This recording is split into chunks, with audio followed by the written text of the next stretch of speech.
अस्सलाम वालेकुम and welcome to our channel painless TV. मैं हूं शिकता यास्मीन यानी कि SY और मेरे साथ डॉक्टर हिना यहाँ पर मौजूद हैं। आज का हमारा प्रोग्राम है एनीमिया के हवाले से। जी हाँ, खून की कमी जिसे कहते हैं और ख़वातीन में बहुत ज़्यादा ये पाई जाती है। क्या वजूहात होती हैं और अगर इसको ट्रीट ना किया जाए तो क्या कॉम्प्लिकेशंस हो सकती हैं आगे की ज़िंदगी में, तमाम बातें मैं शेयर करूँगी। आइए मिलते हैं डॉक्टर हिना से। अस्सलाम वालेकुम। सलाम।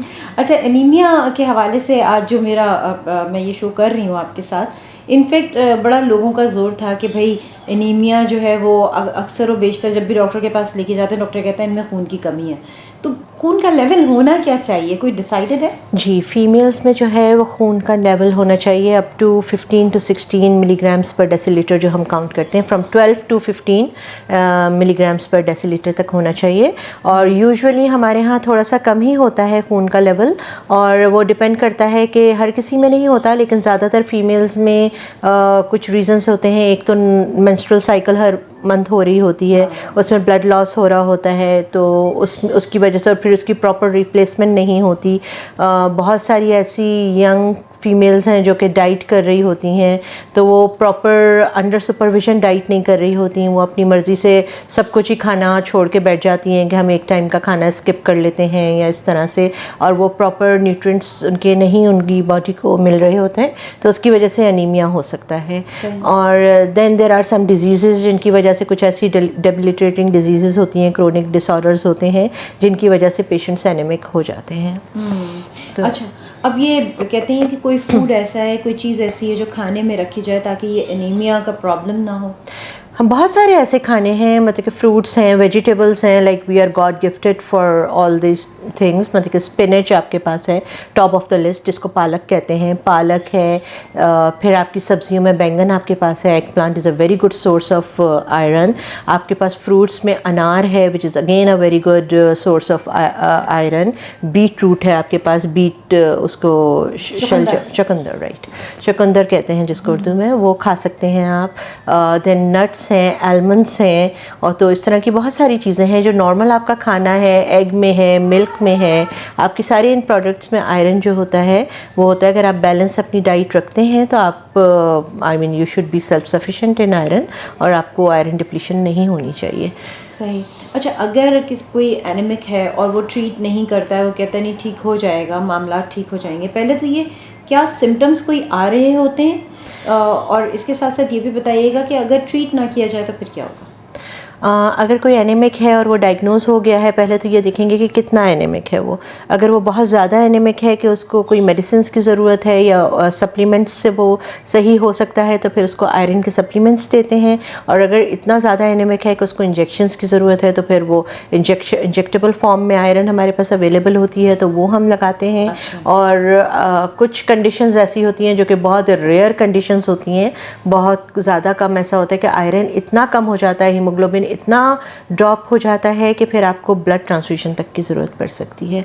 तो अगर उस कंडीशन तक चला गया है तो वो तो फिर उसमें तो फिर you have to get treated, नहीं तो एनीमिक फेलियर में जाने का चांसेस होता है, which is just like heart failure. तो वो तो बहुत ज़्यादा डेंजरस कंडीशन है।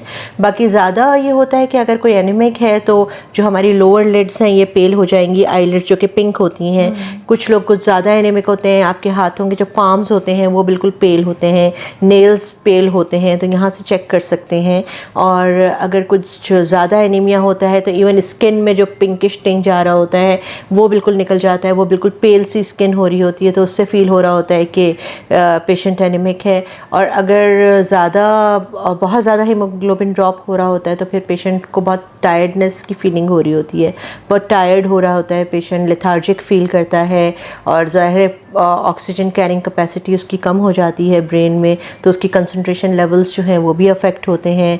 वो बहुत ज़्यादा फिज़िकल एक्टिविटी नहीं कर सकते, थोड़ा सा काम करने से उनको शॉर्टनेस ऑफ ब्रेथ शुरू हो जाती है। ऑब्वियसली ऑक्सीजन डिप्लीशन हो रही होती है, ऑक्सीजन सही से नहीं पहुंच रहा ब्रेन में, तो फिर वो उनको शॉर्टनेस, मतलब कि उनका सांस फूलना शुरू हो जाता है, तो शॉर्टनेस ऑफ ब्रेथ जिसको कहते हैं वो स्टार्ट हो जाती है। तो ये तो बहुत ज़्यादा प्रोमिनेंट सिम्टम्स है जिससे आप कैच कर सकते हैं कि पेशेंट एनीमिक है। और फिर ऑब्वियसली आपको डॉक्टर के पास विज़िट करना चाहिए, वो आपका टेस्ट करवा के देख लेंगे कि आपको एनीमिया है और आपका कॉज ऑफ एनीमिया क्या है and how it should be treated. सही। अच्छा, ये बताइएगा, जिस तरह से प्रेगनेंसी की एक स्टेज होती है, वहाँ पे अगर कोई खातून एनीमिक शुरू से हैं तो वो क्या कॉम्प्लिकेशंस हो सकती हैं? शुरू से अगर एनीमिक हैं तो सबसे पहले तो उनको अपना एनीमिया ठीक करना चाहिए, ठीक है। अगर वो शुरू से एनीमिक हैं, बल्कि उनको प्रेगनेंसी प्लान करने से पहले ही अपना एनीमिया जो भी है उसको सॉर्ट आउट करना चाहिए कि उनको पहले अपने आयरन लेवल्स या हीमोग्लोबिन लेवल्स जो हैं वो उस हद तक ले आने चाहिए कि उनको प्रेगनेंसी में कोई ज़्यादा कॉम्प्लिकेशंस ना हो।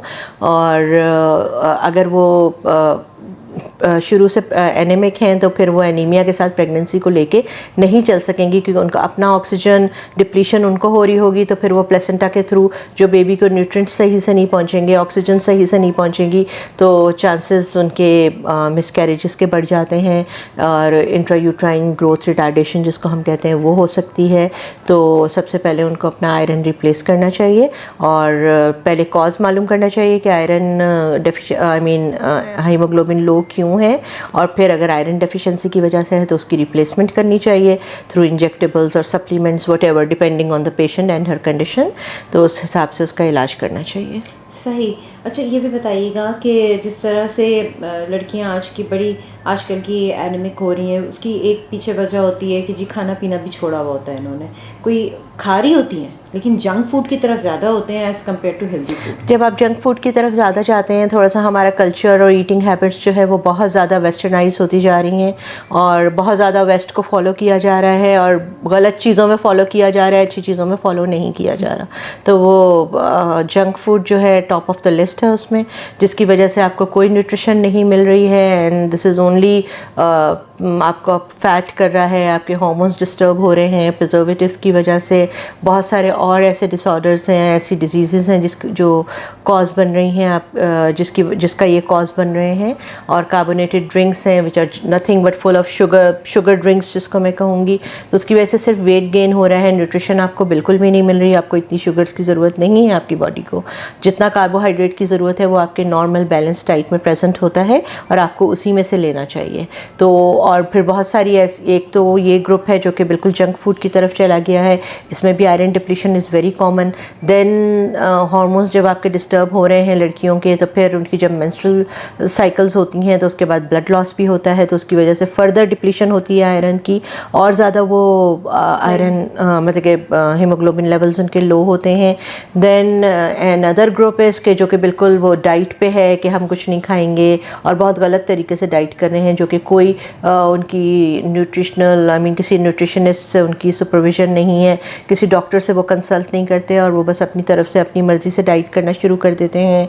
कुछ ऐसे सप्लीमेंट्स खाते हैं, ऐसी टैबलेट्स हैं और आई डोंट नो पता नहीं क्या क्या अवेलेबल है, जो भी ये चीज़ें अवेलेबल हैं I don't even know about them, और वो सब चीज़ें खाते हैं एंड वो जो है बहुत हार्मफुल हैं बॉडी के लिए और इस तरह से उसकी वजह से एनीमिया हो सकता है। देन अनदर कॉज इज़ अब पहले से अगर पेशेंट एनीमिक है और अगर प्रेग्नेंट हो गई वो, तो फिर उसके हीमोग्लोबिन लेवल्स और ड्रॉप होते हैं, क्योंकि नॉर्मल प्रेगनेंसी में हीमोग्लोबिन लेवल्स जो हैं वो नॉर्मल से नीचे जाते हैं, ड्रॉप होते हैं। तो वो फिर एक बहुत ज़्यादा बेबी के लिए भी ख़तरा, मदर के लिए भी ख़तरा होता है।